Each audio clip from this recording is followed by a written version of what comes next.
In 3, 2, 1, go.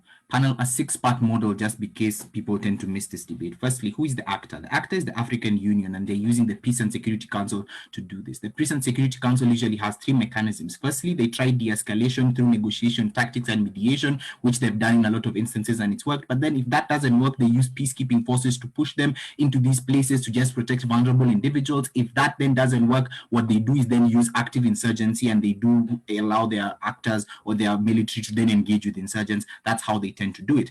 What is the accountability for our mechanism? 3 levels. Firstly, there's international observation of these actors. There's usually a lot of accountability on that. The human rights watches on the AU Human Rights Council also does this. And thirdly, I think the General Assembly is also an accountability mechanism because they must approve all the choices that these people make. What tends to happen in a majority of instances that they don't take sides against any. Most of the time, they just try to use de-escalation tactics, but we're going to defend a world where they must take sides and they must pick a side. We think they're well and willing to defend that. When does this happen? 2 levels. One, when the General Assembly approves it. But firstly, states have the ability to request help from the African Union. If they feel like the African Union feels like states have failed, they then just take a vote on the General Assembly and they necessarily intervene. When do we intervene? Extreme circumstances, genocide, war crimes, ethnic cleansing. The info slide is very clear. We're not intervening on petty squabbles within countries. We also use multilateral approaches. What is the comparative in this debate? And that's my first argument. OP is only having 2 options to defend. Firstly, they either defend an interventionist position, which is what the Organization of African Union, the OAU, the one that's bilaterally failed, is the one that used. So this failed massively because we trusted states too much to resolve their own conflicts, and we saw that they were unable to do this. We'd be surprised if OP tried to defend this well because of how massively it failed. The only other alternative then, if they don't choose non-intervention, is to show we intervene in all cases without necessarily all these checks and balances. The problem with extreme intervention is that it's likely to polarize the society and polarize the African Union. Why? This violates the checks and balances of the General Assembly because the PSC would have to make a unilateral decision, and also causes geopolitical tensions among countries because you don't need a majority vote or the consent of many states in order to get into this conflict. The problem with that is that you cause more geopolitical tension, and geopolitical tension again is the reason why the OAU failed. Both comparatives are actively worse in this world. I think that's fairly clear. Let's now go into the arguments number 2. Why then is it necessary for us to believe and support these things? Firstly, let's talk about the transition from the OAU to the AU. We think that comparative non-indifference is better than comparative non-interference, and that was the failure of the OAU because the OAU used non-interference. You don't interfere at any instances. The AU says there's a responsibility to protect. In certain cases, we are willing to defend and intervene in these states. Why is this important? Non-interference is one of the major reasons why the OAU failed because there's too much power to elite states, such as states just running rogue in their countries. And also, secondly, we think that this failed to prevent any form of conflict because there's very little successes of the OAU preventing any form of conflict in Africa before. Minorities were also harmed because vulnerable individuals were always at the behest of extremely powerful states with no protection mechanisms. And I think the best trigger for this is for you to know that the Rwandan genocide happened while the AU sat there and watched. They didn't even send peacekeeping forces. The UN acted first. This is just how badly the non-interventionist policies tend to work. Why then is it important for us to use this method? Firstly, principle. We think the states realized, and what the AU realized, the states have a responsibility to protect. To the extent that the states have failed in their principal obligation to protect their own citizens, then it's okay for us to be able to step in. Why? Second level analysis is that no alternatives tend to exist from these vulnerable individuals because most of the time the states are in conflict with other armed groups. It's very hard for the state to take sides and is usually not in the best position to make optimum choices considering how conflicted they are. Secondly, international actors have perverse incentives. Unless we just say the UN really, and I don't think any in our world has multilateral approaches. I don't think that's a fairly symmetric argument. But in that world, non-alternatives for these people tend to be very limited. To that extent, the responsibility to protect puts the AU at the optimum position to be able to act in these situations. Why is it likely to succeed? Very important. What is the efficiency of this policy? We think you get better successes with AU and interventionist policies, and we see it all over Africa. It's unfair for OP to just come and highlight all the failures of the AU because we think that in the most critical times of violence in Africa, the AU has stepped in. Inclusions, 5 of them. Firstly, Burundi in 2004 was about to spill into civil war. The AU is the one that stepped in order to stop that civil war from happening. Did it eventually happen? Probably later there was more violence, but it could have been actively worse if the AU had not stepped in some of those instances. You know what happened between the split between North Sudan and South Sudan. The AU was at the center of the negotiation of that split, and it's currently at the center of negotiating the peace deal between Macharia and the current president, and that is actually what is reducing the amount of tensions. We're not getting perfect efficacy, but there's marginal benefits on our side to the time that we're protecting protecting human life. We see it in Somalia with AMISOM and the success of AMISOM in defeating the terrorist groups through a multilateral approach of the EAC and AU. We see it in the Central African Republic when minority protections right now when there's a civil war are actively happening. We think are there failures on our side? Yes, but they're significantly less than the comparative where we either intervene all the time causing all the problems or we don't intervene and watch people kill themselves, leading states to do this. Why is it not feasible for us to allow states to regulate themselves? We think we cannot allow states to do this because they are part of the conflict. The incentives of states are perverse, and because they are trying to protect their hegemony, it's very hard to hold them accountable against the actions that they're doing. They are more likely to be targeting specific groups. That's why the AU, who is a more neutral actor than individual states, needs to step in order to prevent these active harms that could be propagated by the state. I think that's very important. Let's now talk about further principle justifications for this. I think I'm on my fourth argument. Let's talk about sovereignty, because I think Op could come and run you an sovereignty argument. What you need to understand is that states are in the AU have vitiated some level of sovereignty in order to be part of the organization. When you vitiate, when you sign the AU contract, you pay to them. There's all these things that you do to vitiate sovereignty. We think then that gives the AU the capacity to act and the legitimacy to act in the state, in the instance where you fail to protect your own citizens, who are usually the primary source of your sovereignty as a state. To the extent that your citizens are the ones that are in active conflict with you, or we need to protect those people, we're actively going to do it. So when the citizens of the state are suffering from genocide, war crimes, those are the instances we intervene. We don't think any argument on sovereignty can say, let's let the states do this. CEO, shoot. All right.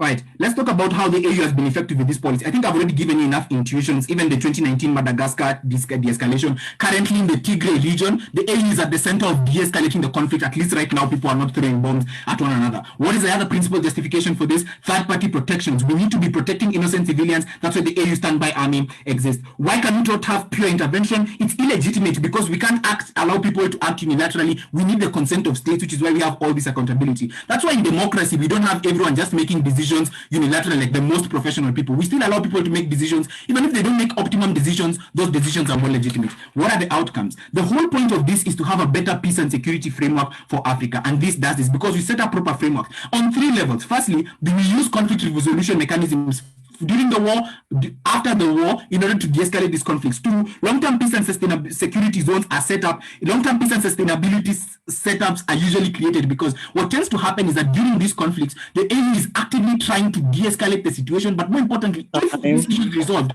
we mechanisms to reduce socioeconomic tensions that could actively harm this prosper. We'll talk more about this. Never been prouder to propose. Thank you very much, Prime Minister, for that speech. Would like to welcome the leader of opposition to open the case for their side. Here.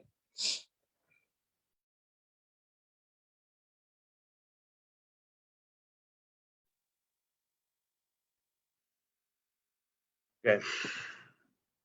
We'll start in 3, 2, 1. Our case is going to be exceptionally simple. We're going to say that we're not in support of non-indifference because it is an inadequate policy to deal with many of the issues that African nations face. I want to start off by reading the most important part of the briefing we received the speakers. And that part is, this principle acknowledges that member states are primarily responsible for protecting their populations from genocide, war crimes, etc., but provides for the African Union's intervention if a member state fails to do so. So the African Union intervenes only at the point at which there's been a dramatic failure of that own nation to act, which is an inadequate measure. You know, all the examples Macharia speaks of in South Sudan, like those are instances in which the AU acted proactively and not according to the principle of non-indifference to solve most of those issues. So you can't really credit those examples to opening government. A few things that I want to talk about. The first thing we're going to say is that the policy that we support on our side of the house is in fact one where the AU takes a far more aggressive policy in terms of monitoring dictatorial regimes and the elections that occur there. Secondly, that the AU Council has a minimization of its approval for certain things. I think it's a 2/3 majority and not just a simple majority at the moment. Vote required to intervene in a nation. And thirdly, we're going to actively try and give them up for prosecution if there are acts of war crimes, and not just do this silly, you know, non-essential peacekeeping nonsense that the AU has been involving itself in. first thing to note is the big issue with most of crimes against humanity and war crimes that exist in Africa happens at the time of election, when most dictators or individuals are trying to stay in power. Just note that Museveni, our CG team, shares the name today. For Museveni, there was, just prior to the election, a cut down of the internet. A large number of people were imprisoned. In fact, Bobby Wine was under house arrest because of this. And the election continued as per normal. There were large cutouts of electricity, which made it easier for them to circumvent certain election rules. What that means is, in the current non-indifference policy, that country would, if there was an action taken by the African Union to, in fact, to go against this, then they would have to wait until that country has fundamentally failed to address that issue before they can enter. We want them to set up the alternative world where you have a lot of prior arrangement to sort out the issues within their state. What are those sorts of things? We want to set up permanent peacekeeping bases within these nations, which means ultimately we want to make sure that there are troops on the ground in countries where there is volatility and where peace can't possibly be achieved, whilst even before the first bullet hits the protesters. We want 0.2% of, for example, tariffs that countries place on EU goods to also be a way in which we can gather more money from AU member states in order to facilitate most of these peacekeeping forces. What would this mean? This would mean that in the case of Nigeria, when people were being shot at Lekki Tollgate, they can't wait until those protesters are put in the back of a van. Those peacekeeping forces are the ones that separate state forces and the protesters to begin with. Because notice, the police and the army and the military are usually the ones perpetrating the violence in the first place. So it's impossible for that state to stop the creation of peace. The second thing that we want to say, and this is the core of what we're trying to say in terms of our observation, is that in times of election, most illegitimate governments don't allow the AU to observe those elections in full. In fact, they just don't allow those election observers into the country at all, deny them visas. We would make it a mandatory provision to be part of the AU to receive funding from the Peace and Security Council that Macharia talks about in order for those individuals to be able to have a legitimate election in the first place. Because it's the problem, the entire issue in this debate resolves with having leaders that are continuously re-elected, like Robert Mugabe was, which allows them to have more power and grab more power over the state in the long run. We want to minimize their ability to do that by not just acting in times of war crimes and genocide. I mean, that's a given. We can't argue against that in today's debate, but to reach before those issues even become endemic to that nation. Macharia, sure, go ahead. First of all, right, what stops the AU from using like conflict resolution mechanisms even prior when they spot tension? Because the Peace and Security Commission has conflict monitoring mechanisms. But more importantly, Francois, very importantly, is there a possibility that states don't fail in Africa? Please engage context. Yeah, no one, Macharia, you can't be defending status quo or states failing and all of this. The motion is quite specific on what you need to defend, which is non-indifference. And non-indifference is quite specific in saying that states must have failed before the AU can act, which is an insufficient mechanism to deal with issues that had existed prior. In fact, you're turning a blind eye to most of the massacres that occurred there. So that's what you need to defend, not some silly idealistic policy that don't exist in the debate to begin with. Second thing is, we're going to probably hear from them that the AU doesn't have the authority to do this. Why do we think it would be effective? The first thing to note is the massive strides it has already made in anti-non-indifference policy. So it has been able to obtain at least 65% of all member states' contributions to the Peace and Security Council Fund, also, which then funds things like silencing the guns. More of that has come from innovative procedures like having increased tariffs on EU goods, and not even on a massive scale, 0.2% for agricultural products, for example, that usually would flood the market, and then using that to subsidize or cross-subsidize the way in which these African countries can contribute to the African Union.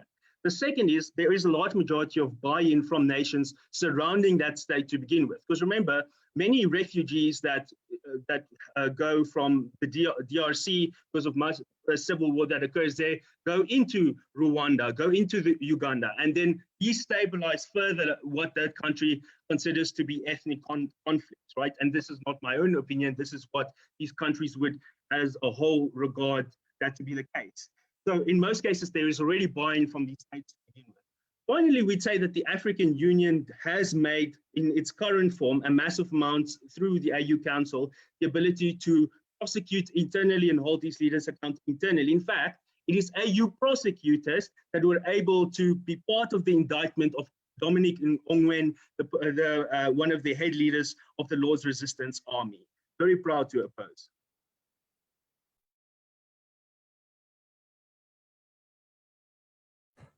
We thank the leader of opposition for that speech. We'd like to welcome the Deputy Prime Minister to further the case for their side. I shall be starting in 5, 4, 3, 2, 1. So panel, fundamentally, the problem Francois has with the whole idea of non-indifference is the fact that he believes that we should not wait for states to fail. He believes that the assumption that states have to fail first is a bad thing.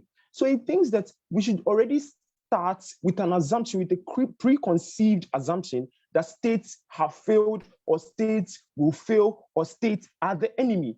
We think that that is particularly a funny line of argumentation. Why? Because the reason why states even sign up to the idea of the AU is because of a perceived goodwill. What is that goodwill? They presume that these particular states presume that the AU is going to intervene when necessary. The AU is there to augment them. The AU is not there to wholesomely take over their control over these states. They are not there to stand in place as governments instead of these states themselves. We think that in Francois' world, what you do is that you basically replace these states with the AU, and you say that the government or the governments in these states are incapacitated and the AU should stand as government in these spaces. Why is that a bad policy direction for you to opt for? It's a bad policy direction because what you do is that you disincentivize signatories to the AU.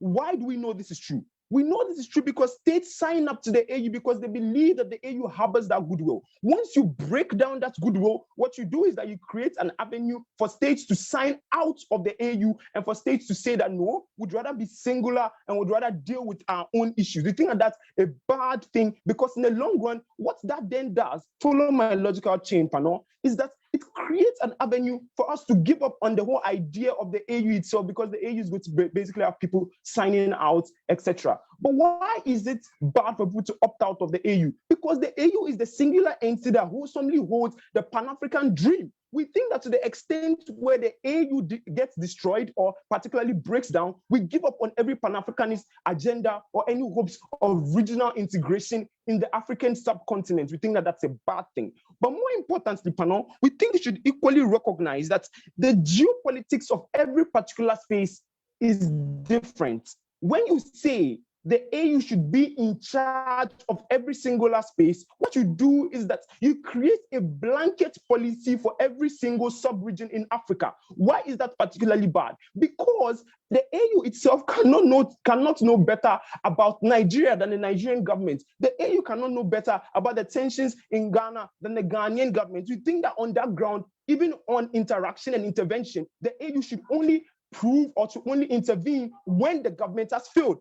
We think that that particular geopolitics is something that's not catered for in Francois' model. We think that they should lose on that ground. But more importantly, Panon, they say that like they basically just give you flowery, they give you flowery models, but their models are lacking in of itself, in the principle in of itself. We think this debate has to be an engagement of both the principle and the model. You can't just give a model and the principle is shit. We think that that's not something we would stand for. But more importantly, Panon, we need to understand the comparative. It's not in which we already consider almost because that's the AU. But The other side is over-intervention, which Francois is seeking for. And I've told that what over-intervention does is that it creates an absolute disregard and disrespect for the sovereignty of the states. We think that when you do that, you create a cyclical nature of the AU over-intervening. And why is that equally bad? Because the resources of the AU in of itself are finite. If consistently all their resources are used to constantly battle like wars, etc., you lose out on the opportunity to use those resources for things like economic emancipation and for things like de-escalation of of tribal conflict, etc. But like, why is this particularly important? This is particularly important because there is an alternative. If there was no other choice for the AU to opt for than to like basically intervene, then we'd go for it. But to the very extent where the states stand in themselves as an alternative, we think we should go for it. But more importantly, panel, we think you should understand like the flip side to today's debate. We think it's very, very fundamental to today's debate. We think the impacts of today's debate are something that you don't get touched on by Francois and his team. We think that the impact of today's debate is that we create an avenue where we can maintain the balance between state governance and the AU's intervention. We think that's the very extent where state governance can do it. We should allow them to do it. That's a sign of goodwill. In that regard, we create the room for more people to opt in and to particularly partake in the AU. But more importantly, what happens then is that there is a balance or there's a symmetry of resources that can be used within the AU in of itself. What this means then is that we don't have to bill people more, because that's why inherent in Francois' model, he told you that we need to add 20% of tariffs, etc., because he knows that this means that we need more resources. We think that the asymmetry and the finite nature of resources in of itself proves that we cannot continue billing nations. They wouldn't want to sign up to the AU. They know that all they're coming to get is constant costs. But more importantly, when you create this avenue, what you do is that you create a better opportunity for us to engage other problems like poverty alleviation, like education in of itself. We think that gives a larger framework for the AU to engage within instead of just engaging in one unilateral problem in of itself. But secondly, panel, we think that this redirection of funds creates an avenue for states to feel like a part of the AU in of itself, instead of the AU to seem like a dictatorship or like a dictatorial body for them in of itself. We buy into that world. But lastly, panel, what is the biggest principle you should prioritize in today's debate? Note, in today's debate, there is a precursor of the OAU. The OAU failed, and that's why we constituted the AU. So that means that the job of the AU in of itself is to make sure that it does not fail and it self-protects and self-sustains. To the extent where any policy that is given in this debate is one that's in the long run going to make people sign out of the AU and kill the ability of self-sustenance, you should not buy whatever model or whatever principle they present. Why do we think this is important? We think this is important because larger multinational organizations have equally fallen. You had the League of Nations that fell because they thought that they could do too much. We had the OAU that fell because they did too little. We think you should find the fine line that is sweet in the middle for you to engage with it. We buy into that world. But more importantly, we think that on our world, we protect sovereignty, we protect the existence of the AU in of itself. We create an avenue for intervention to happen, but we do not give bad will or show a sign of bad faith to these individuals. We're very proud to win today's finals. Thank you very much.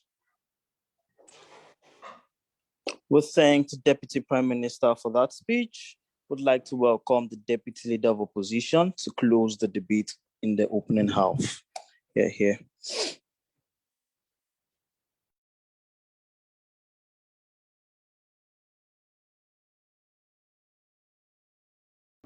Okay, can I just quickly check if I'm audible? Yes, you are. Okay.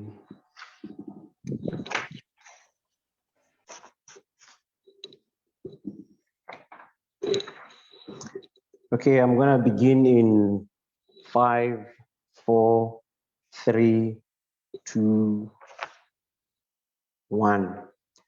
Mr. Speaker, the problem with conflict resolution in the African continent, especially in status quo, where we see online hashtags like #EndSARS and Zimbabwean Lives Matter, is that the African Union often at times turns a blind eye to such kinds of crises, simply because they do not meet the threshold of being regarded either as a war crime, a genocide, or any other crime that meets the threshold that the opening government is defending in today's debate. What we can all concede to is that lives are being lost in such kinds of protest and uprising against the state, where the state uses its military might to suppress dissent. That is why we believe the principle of non-indifference shouldn't be considered in today's debate. The African Union should expand its mandate and be aggressive with regards to how it holds its member states to account, because we think any life lost is a life that we need to be concerned about. We don't need to wait for it to meet the threshold of genocide or war crime for the African Union to suddenly wake up from its slumber. I'm going to have two pieces of extension that I'm going to be looking at. Firstly, I'm going to speak to the idea of why this policy of non-indifference and leaving it ultimately for the states to fail incentivizes crackdown as a result of states trying to show that they are managing the crisis as it is. And secondly, I'm going to look at the undue influence that state regimes have on the African Union and its initiative to act, especially in instances of war crime and genocide. But before that, a couple of points of rebuttals with regards to what the opening government has had to say. Now, the opening government's main contention, which comes out more clear in the Deputy Prime Minister's speech, is that the African Union as it is, because of the different geopolitical scenarios that unfold, our proposition on opposition is most likely not to work. We think it's clear when violence is being perpetrated by the state, as Francois tells you, that often at times the kinds of crises we see, or the violence against civilians we see, is during elections. It becomes quite clear for the African Union to see this. You don't need to have studied a PhD and wrote a thesis on a specific set of a geographical political landscape for you to be able to understand that the African Union needs to act. So we don't think the idea of saying because of the difference in geopolitics of the individual African states, the African Union ought not to act at the end of the day. Secondly, they tell us that this disincentivizes states to withdraw from such kinds of treaties if they feel that there is an overreach by the African Union itself in its internal affairs. We think the first response to this is that the question that needs to be asked is often at times, which countries or which leaders often threaten to pull out from such kinds of peacekeeping agreements that they initially subscribed to? We tell you that these are often at times people who are the ones perpetrating the violence. Now, because they want to limit the scope of the African Union to say, you need to respect our sovereignty, we are dealing with our issues internally, it becomes problematic because of this specific argument that we speak to you about, Mr. Speaker, that often at times it's not peaceful countries like Botswana or South Africa or whichever state. It's often at times the very same countries whose leaders want to cling on to power and use the might of the state to cement that power as it is at the end of the day. So now moving on to the two pieces of extension that I promised you. But before that, I'll take a POI from closing government, I believe. So the case that we get from you and Francois says that non-indifference is too weak. Just for clarity's sake then, what would your more voracious form of intervention look like mechanistically in some sort of a model? I will not spend too much of my time explaining the model because Francois has already elaborated the model in his speech. But for argument's sake, we speak to the idea that the African Union should preemptively act by instituting peacekeeping missions that are permanent in countries that are prominent to the violence that we speak of. So we think the model already exists in Francois' speech. Moving on to the piece of extension. Why does this model create an incentive of crackdown by perhaps the dictators that wants to cling onto power as it is? Because the non-indifference charter or policy itself limits the intervention of the African Union to instances where the state is not managing the crisis or is not managing the uprising as it is.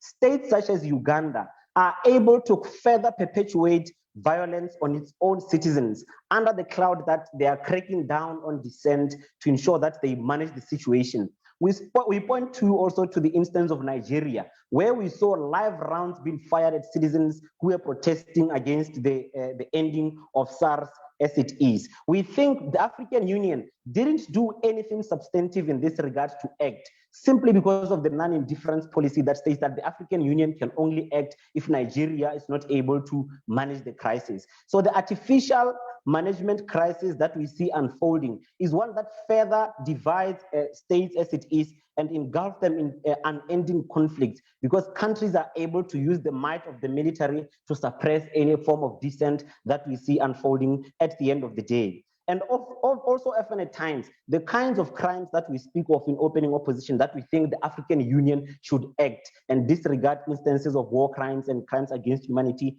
are acts of political violence that we see during election time, shutting down of internet, arresting opposition leaders. This is something that disturbs the peace and stability of the African Union as it is. But simply because they do not meet the threshold of being regarded as a war crime, the African Union turns a blind eye to this. We think the African Union needs to be aggressive in how they deal with such kinds of crises that we see unfolding in the African continent. Now, moving on to the last piece.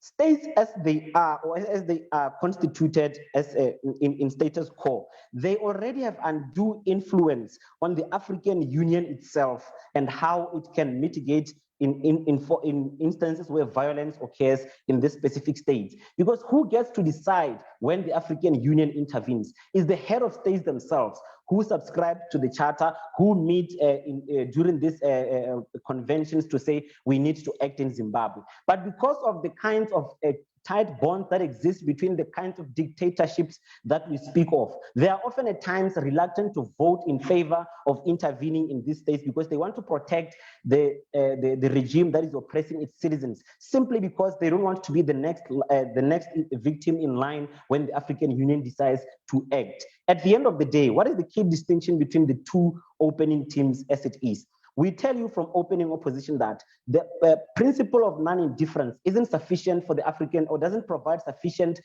capacity for the African Union to be able to act in instances where crimes that do not meet the threshold of being regarded as war crimes and genocide take place. And those equally disturb the peace and stability that we seek as the African continent. For all of those reasons, we are proud to stand in opening opposition. We thank that speaker for that speech. Would like to welcome the member of government to please open the debate for the closing out. Here. In 3, 2, 1. When I teach my school kids about counterpropping, I warn them of two things. I warn them of under-mechanizing their policy, and I warn them of failing to do the comparative to show the difference between their counter policy and the policy that needs to be defended by the government bench.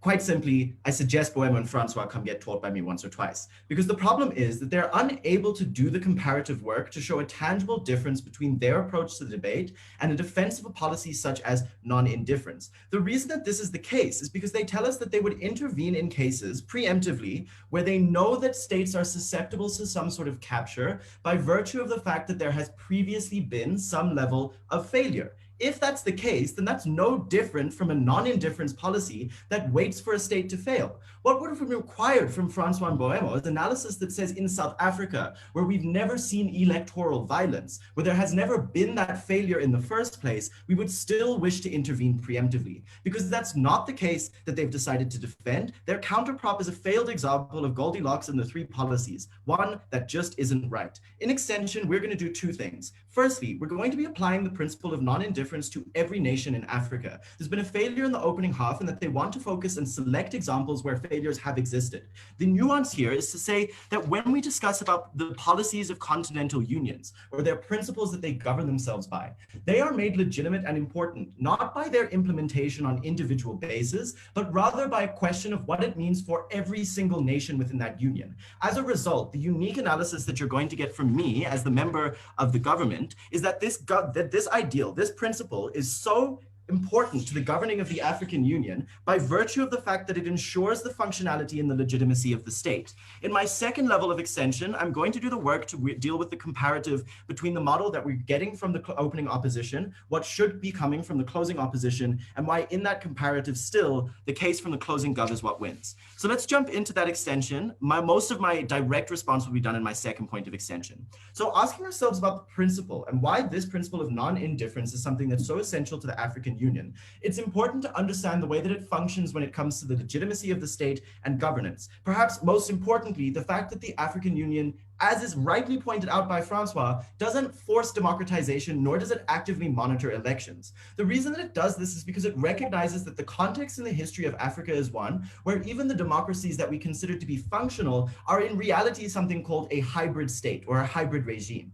These realities look like things like histories of neo-patrimonialism and corruption, histories of increased cronyism and preference for assisting people that you have a shared heritage with, or that you are friends with. So even in the democracies that we consider functional, look at Botswana, look at actually all of SADC having one ruling party since the beginning of democracy in each of those states, as an example. So the reason then, that, or to understand this clarification then, right, the African Union knows that something like forcing democratization onto states is something that isn't an adequate measure of legitimacy nor of justification. If that was the case, we wouldn't be able to legitimize most states. As a result then, the African Union recognizes that incumbency does not mean inherent legitimacy. This is to say that in opposition to, say, the EU, that can generally expect that the presidents that are elected are legitimate leaders who will act in the best interests of their citizens, you cannot say the same thing for Africa. Jacob Zuma was elected democratically, he was still ridiculously corrupt.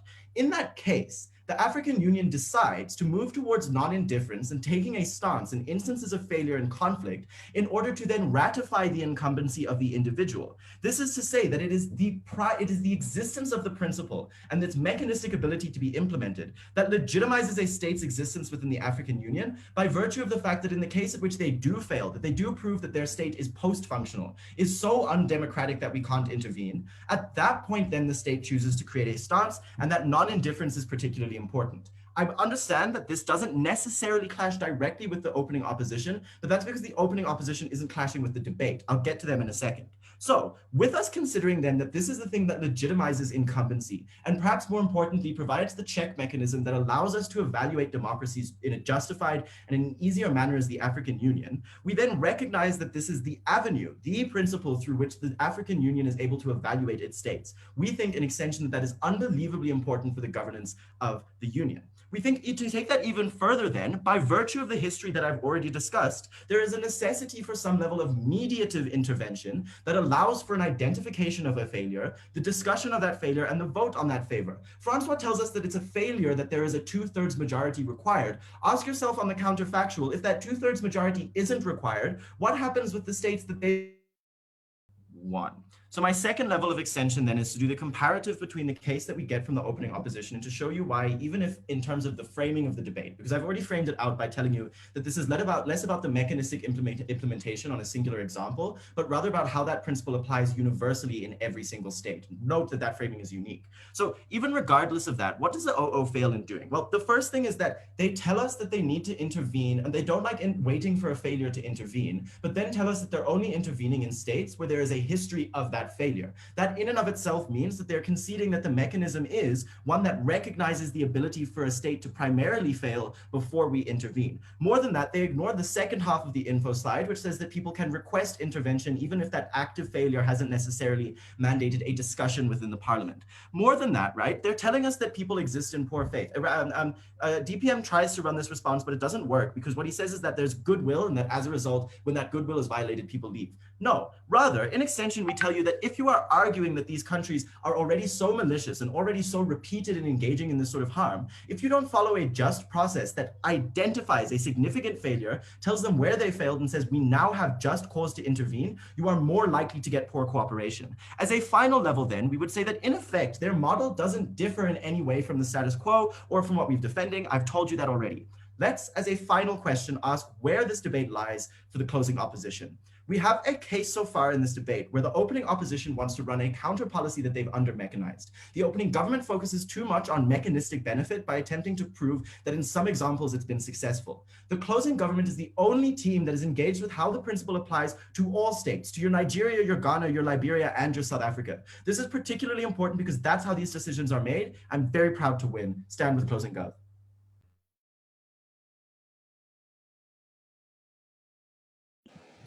We thank the member of government for that speech. We would like to invite the member of opposition to open the case for their side. Here.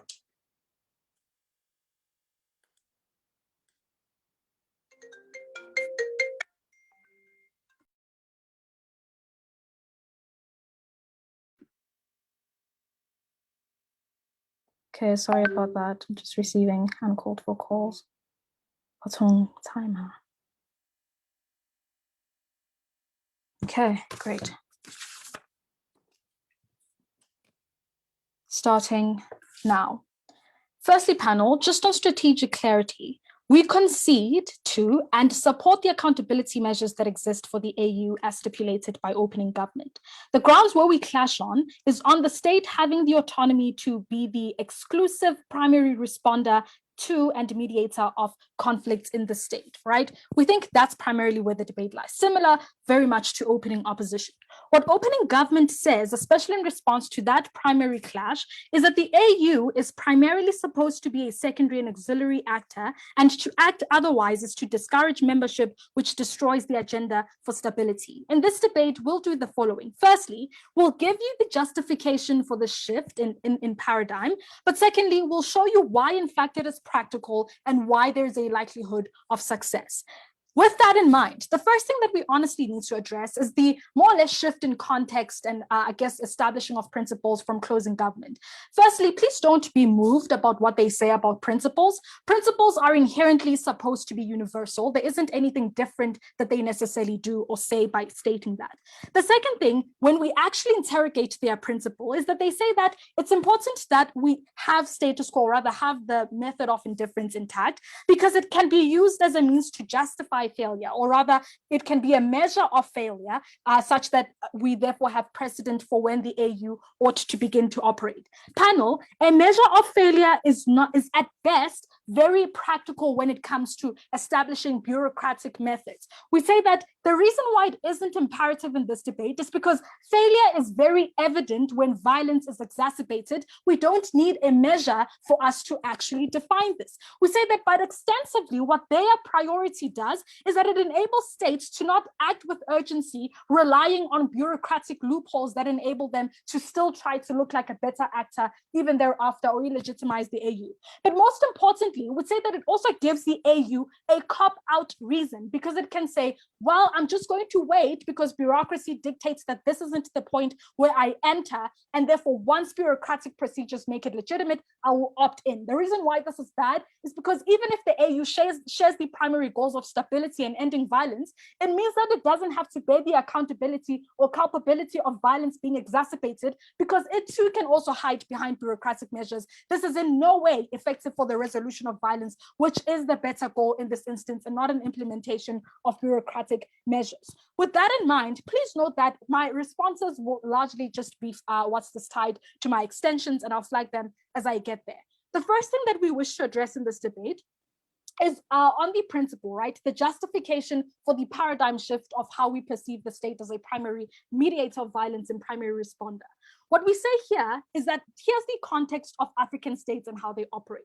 We say that African leaders are ideological realists, which means that they perceive the absence of a greater body capable of intervening to mediate relations within its state as well as with other states as a state of gross insecurity. But secondly, it means that they perceive acts of violence and the accumulation of greater military capacity as an adequate means of response and protection, respectively. What qualifies this as true? We'd say that it's simply the military consolidation in many African states. More specifically, this tends to happen in spite crippling cuts on measures of socioeconomic development, considering that these states aren't wealthy. And the reason for this is that the state believes that it is the primary actor and that military consolidation is an adequate primary pursuit. We saw this panel, or we saw this firstly with the arms race from developed nations after the formation of nation states and during tech advances in like drone technology and nuclear tech.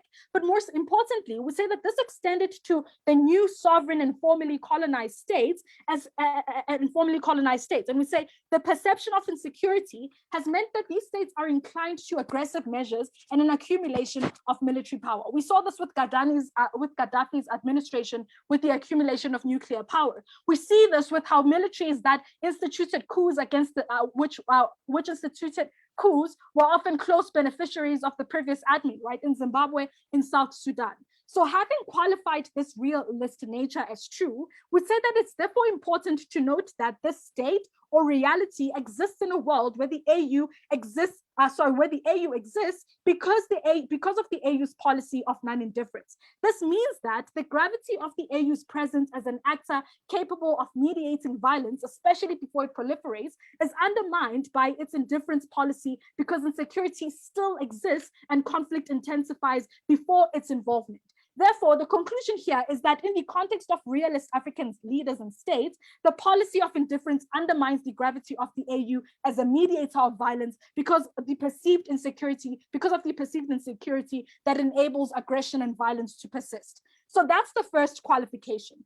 The second thing that we then have to look at is why is therefore the solution of the AU being the primary mediator and responder just? Firstly, like OO tells you, the state is often the primary instigator of violence.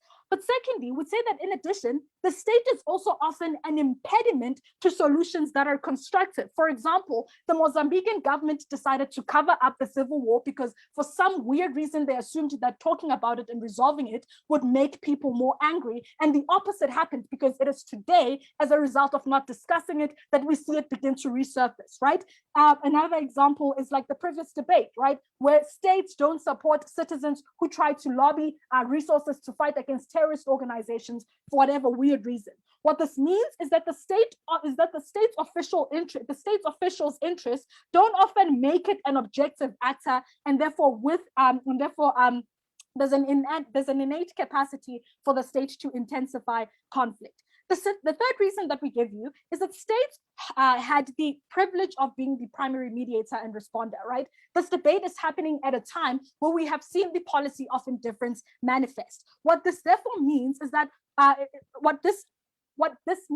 the examples that we have given in this debate are simply empirical evidence that the state has in fact failed to a great extent. Therefore, we have to try a measure that is different to what previously exists, considering that we have seen that the previous measure is one that has failed. Why will African states likely buy into this? Firstly, we say that it's because war is expensive and cripples their economy, which usually inspires more civil unrest. But secondly, African states need the AU for aid and the provision of numerous public facilities. Lastly, why will this work? What Prosper says, right, is that states will want to leave the AU. But listen, panel, and that states know better than the AU. Panel, if the AU is in fact, if the AU in fact knew less than the state to a disadvantaged extent, we wouldn't wait for it to be the actor that responds in the capacity of addressing the problem, but also remedying the state's failures. We say that if anything, that means that the AU is the most capacitated actor in this debate. Very proud.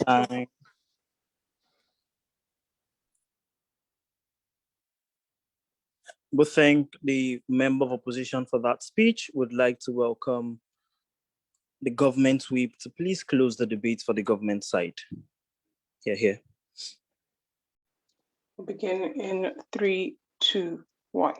To be quite honest with you, today's debate has been quite disappointing because what we've gotten from opposition is really like an unwillingness to actually engage today's debate at its truest form, right? The first thing that I think we need to point out is that we don't really get any form of extension from closing opposition. Really what we get is just more examples to support the matter that we've already gotten from opening. So most of my engagement of the opposition bench will be integrated, and at points where I need to make that distinction, I will make it, right? It's important to note that closing opposition does not engage our case, right? It's not enough to dismiss the matter and the extension that we get by simply saying that principles are universal. It's important to understand that we're the only team that engages how this policy should apply to all states in Africa, not just failing states, but this is a policy that needs to work for even non-violent states. Opposition is unable to support how this is something that the AU should do. They aren't able to support their policy of escalation for states that aren't violent,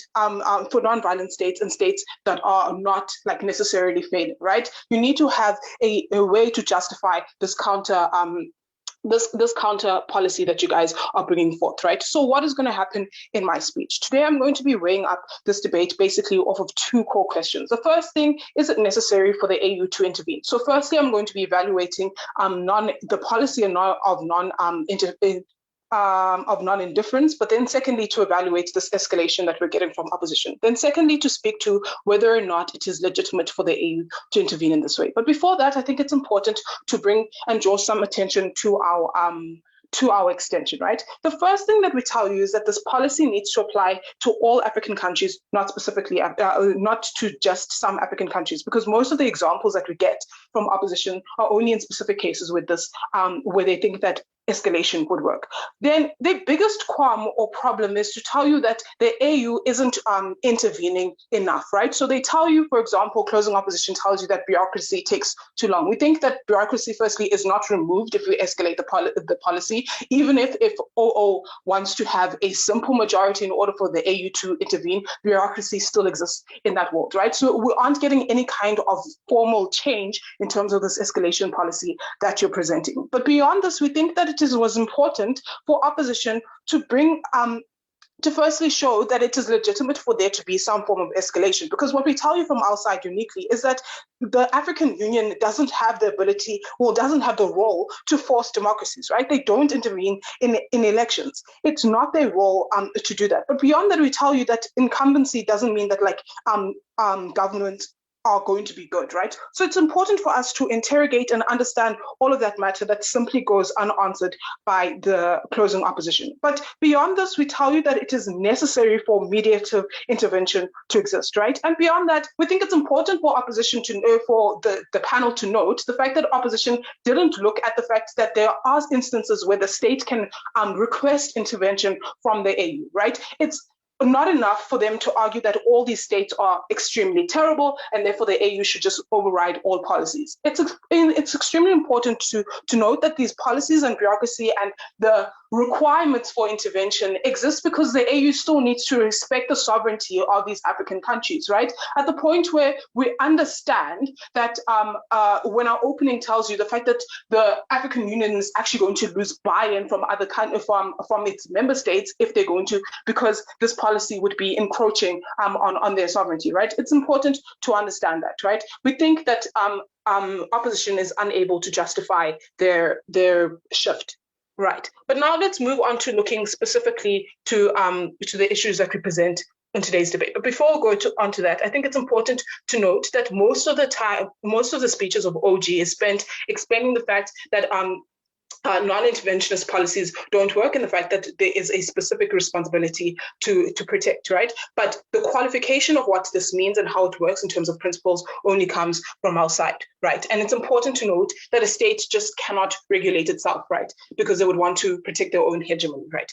Okay, now let's move on to dealing with this policy that we're getting from opposition as a whole. So there isn't really a big, like, tangible shift that we're getting from them because they tell you that the AU should act preemptively. The first thing you need to show us here is how this would happen. Secondly, show us if the AU has the power to literally station troops in countries before a violent act has occurred. That hasn't happened. There isn't any analysis as to why this is something that should happen. The examples that you give us of end SARS, examples that you give us of the crisis in Zimbabwe, is a case where the AU has not acted at all, right? That is something that we think should be challenged. Not to say that like they need that doesn't challenge the requirement for acting. That just says that they didn't act in the way that they should have, right? We have a problem solution gap there. All right, I'll take it. Okay, we don't refuse that the policy should apply to all, but realistically speaking, is it going to apply to peaceful countries like Botswana or countries like Uganda where we see the prevalence in violence? Please engage that.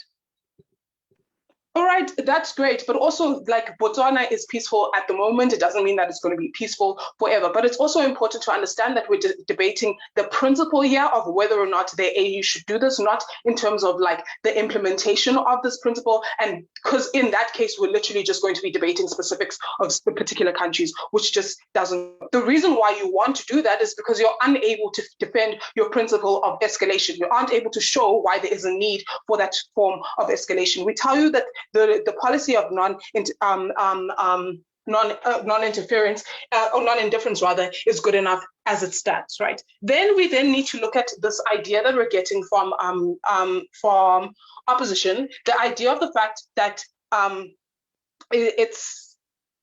All right.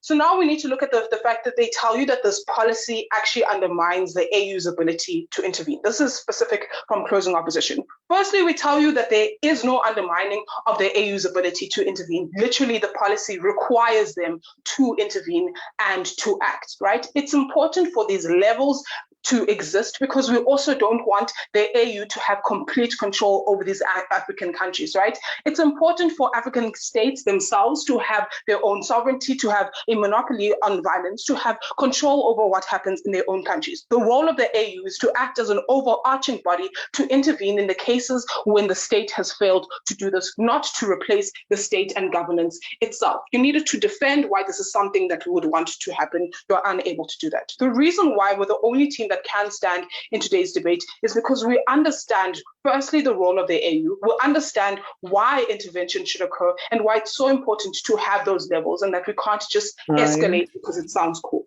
Stand with the government.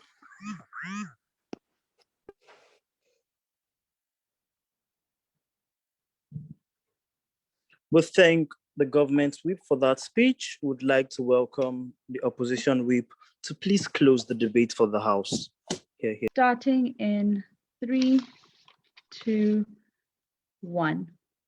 Quite simply, panel, if you want to understand who misunderstood today's debate, you should look at the internal contradictions that exist not just between every single member of the government team, but between the government bench as a whole. Because what is very noteworthy is that majority of the government whip speech is spent on the capacity of the AU to enact any kind of change, whereas majority of the PM speech is proving to us why the AU does have the capacity to enact change. All the examples they give of instances in which the AU has failed, if anything, point us to the necessity to change the mandate which they currently have to act, and not a reflection of the capacity or the resources that they have to act. That's really important in understanding today's debate, and it's the crux of why the government bench's case falls in on itself.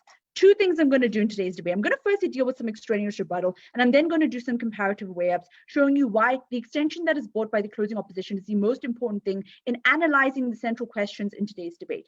So firstly then, let me deal with closing opposition directly. Closing opposition tells us three things, all of which I'm not quite sure why they say, because they don't really answer central questions. They're just arbitrary principles, right? If anything, they're just truisms. So they tell us firstly on hybrid democracies. They tell us that the reason why African states have a structure that exists is because they're hybrid democracies. Well, this is to say that their democracies aren't really functional. Number one, this is a concession to the fact that they have all failed in their mandate to provide good to citizens. This then warrants some kind of further intervention and preemptive measures, if anything, in this instance. But secondly then, this actually means that there is a greater propensity for us to intervene as the AU, because compared to someone who is just an outright autocracy or someone who is ideologically communist, for example, a hybrid democracy gives the AU a greater propensity to intervene on a legitimate basis, because there's already a concession by the state that they do support democracy.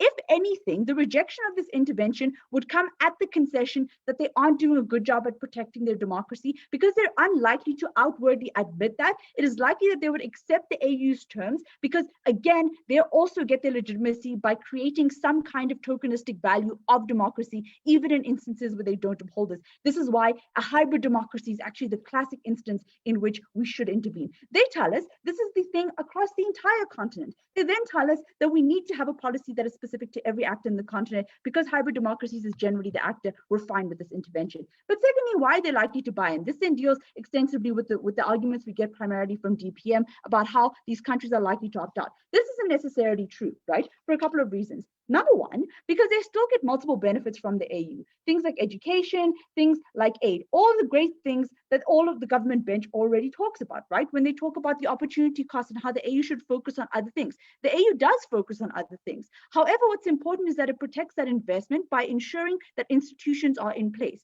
Because when you have political instability, it doesn't matter that you have a great education system. That's why Zimbabwe has a great education system, but it doesn't materialize to benefits for people on the ground. That's not valuable. You have to have both. But also, this is a concession that the AU does do a lot of other things, which necessitates that we believe that people would likely stay stay in. But secondly, if anyone were to opt out of this agreement, it would be because they perceive the AU to be docile. If we look at, for example, Trump pulling out of the WHO, or even recent criticisms of organizations like the EU, it's because they are perceived as being largely tokenistic and not bettering life for people on the ground. This warrants us taking a more aggressive measure, because the current reason why people are leaving these big organizations is largely because they're perceived as being docile. But secondly, then we think that this brings us back to a third reason why people wouldn't necessarily leave, right? Is because it actually creates a good measure to preemptively mitigate risk.